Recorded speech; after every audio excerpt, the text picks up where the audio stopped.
Hey everybody, it's Matt from the house. I'm here with Jayson from Burton, and he's going to run us through the women's boot ladder for the 22-23 season. Let's check these out.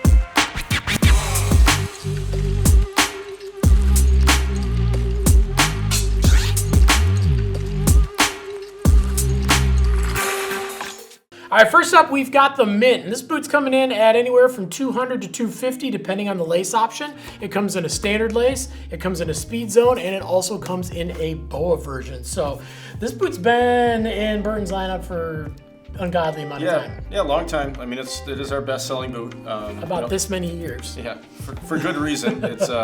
It's really lightweight. It's heat moldable, so it will break in and conform to the shape of your foot. One thing that is an update for this year is that it will have the H4 boa. What the H4 dial is it actually has a breakaway mechanism built in, so in case you slip and hit that, sometimes that can actually break the boa off. So instead of it just being broken and having this, if your day's over and you got to send it in, it actually has the mechanism built in, so you can just put it back and snap it in and go. You're ready to go. So great boot for the cash. So beginner, intermediate style riders just want that nice, easy, soft feel, real smooth feel, and don't want to break the bank.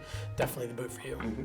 Okay, jumping up to the Limelight Boa at $330. We definitely got a lot of upgrades in this boot for a little bit of money, really, when it comes down to it. Yeah, and boots are definitely your most important part of your gear. 100%. If you should be spending more money on anything, it should be boots. When you go to the Limelight, you do get a lot of different features. Still a heat moldable liner. It's got a cuff on the inside of the shell that actually wraps around your foot a little bit better, so you get better heel hold that way. Probably one of the biggest features is that you get a double boa. Cool. So you get there's a boa dial on the side that adjusts the bottom part, so you can keep the bottom snug, and then you got the main boa on the top here that controls just the top part of the boot. A lot of customization in that thing. Better sole on it too, so you do go to our Dynagrip sole, which we use 50% reground recycled rubber, and anytime we use that in our boots. We do that in the high traction, high wear zones, because rubber definitely lasts longer, but it also gives you a lot better traction. And this one will be a stiffer, more supportive boot than what the Mint will be. So this boot really is for those, kind of intermediate to advanced riders, but even beginners that are looking for maybe just a little bit more, and they're expecting, if you're going to get into snowboarding and you're going to love it and you're going to stick with it, it's definitely worth spending the couple extra bucks just to get that nicer boot that's going to last you a little bit longer and give you a little bit more performance. All right, jumping up to $380, we've got the Ritual. So this is actually one of the best fitting boots in the lineup, and not just because of the upgrade in the liner, but there's a big upgrade in the shell of this thing too. Yeah, you head over to the Ritual here. It's definitely one of the favorite boots. A lot of my coworkers at Burton, it's kind of start asking around the office, and a lot of the girls ride this boot because it's super lightweight. But you do go to the Imprint 3 liner setup with this. Just much better materials on the inside. Has this dry ride heat cycle that pulls heat away from your foot and gives it back when it needs to. Better foot beds. There's also a better cuff on the inside that really wraps around your leg a lot better and gives you better heel hold. We do have that ultra weave construction on the outer, so you see that on a lot of high-end running shoes, things like that. What it does is it just reduces paneling. It wraps around your foot a little bit better.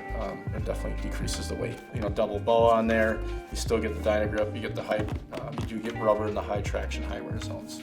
So for those intermediate to advanced riders that are definitely looking for a really good fit, again, it has that woven material around the outside where it's basically fits a little bit more like a sock than it does an actual boot. But you want that nice, easy, smooth feel without sacrificing performance.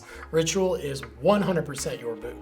All right, and last up, we have probably one of the most versatile boots in the women's lineup. We have the Felix. So jumping up those couple extra bucks, we're basically getting a little bit better fit system from the boa. And we're also getting a nicer sole on this thing, right? Yeah, so you head up to the Felix. It does have that Vibram traction lug outsole. So this is actually, we did it for 22, but it's the first time we've ever done an actual Vibram sole on a women's boot. What's cool about the traction lug outsole is that it does have extra treads on the sides of the lug. It gives you better traction and kind of looser slough without having giant lugs to bring you further away from the board. Yeah, you don't want that. Yeah, without losing board feel. So Vibram, definitely makes the best outsoles, longer lasting. The shell on it is just a one-piece shell, and it also has this lockdown tech, so when you're cranking the boa down, it actually kind of snakes through there, and it kind of pinches in on your Achilles tendon, at the same time pushing in on your on the tongue, so it brings it in from both sides. So you can really just get a super dialed fit without having to crank it down too tight. Imprint 3-liner setup with it, but definitely a much stiffer, more responsive boot. So this is for that rider that's, I mean, really for any rider, but you know, a stiffer, more responsive boot's gonna do a lot of the work for you. All right, so just like Jayson was saying, you get a lot quicker response from toe to heel on this thing because it's not gonna flex on you. Also landing on jumps, if you're a little heavy on the front, this boot isn't gonna mush. It's gonna help hold you up and keep you nice and sturdy. But for those intermediate to advanced higher end riders looking for that quick reaction. All right, Jayson, thanks for giving us a little run through of the women's Burton boots for the 22-23 season. If you guys got any questions about the boots we talked about in this video or any of the Burton stuff at thehouse.com, feel free to leave some comments down below. We're on there every single day trying to answer your questions. We want to make sure we get you into some rad gear, but most importantly, we want to make sure that it's actually going to fit you and your riding style. Also, make sure to like, subscribe, get that notification bell on too so you can find out when all the new videos drop. Grab yourself a new pair of Burton boots and get out and ride, because any day of riding is a good day of riding.